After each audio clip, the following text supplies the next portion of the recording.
Hello नमस्कार दोस्तों, स्वागत है आपके अपने YouTube channel update by NK पर।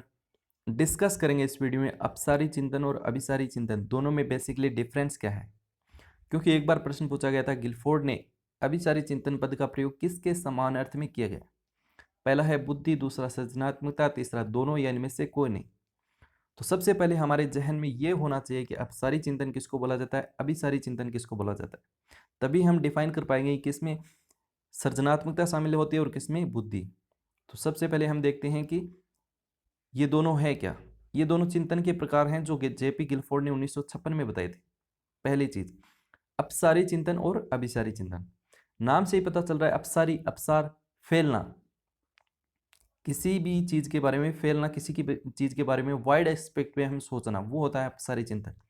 अभिसारी चिंतन का मतलब वो नहीं होता। अपसारी चिंतन का मतलब होता है किसी एक ही चीज पे फोकसित होना।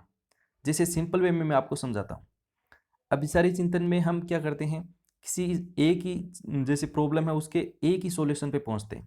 फैक्ट है, हमारे साथ काफ़ी सारे फैक्ट हैं, लेकिन उसका सॉल्यूशन एक ही होता है। अपसारी चिंतन का मतलब होता है आपके पास प्रॉब्लम है, लेकिन उसके पास आपके पास क्या है, अनेकों हल है उसके। इतना आप सोच सकते हैं कि अनेक हल उसके बता सकते हैं, वो आपका अपसारी चिंतन होता है। ठीक है, आपने मेरे से ये प्रश्न पूछा कि सर कल आपने वीडियो अपलोड किया था कि नहीं किया था, मेरा जवाब होगा हाँ या ना, तो वो आपका अभिसारी चिंतन होगा। किसी एक ही उत्तर पे मैं पहुंच रहा हूँ। अपसारी चिंतन में क्या होता है कि आपने मेरे से प्रश्न पूछा कि आपने वीडियो अपलोड क्यों नहीं किया था, वहां पे मैं वाइड एस्पेक्ट पे सोच के आपको बता सकता हूँ।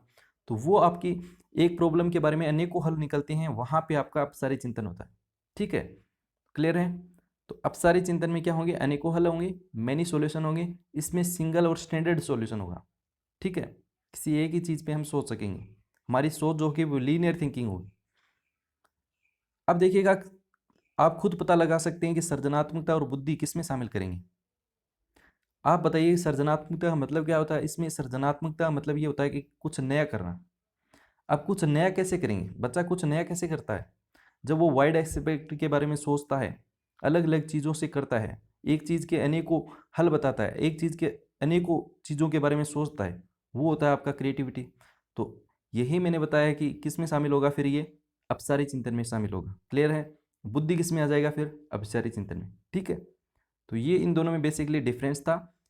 और ये सब्जेक्टिविटी होता है, अपसारी चिंतन सब्जेक्टिविटी होता है।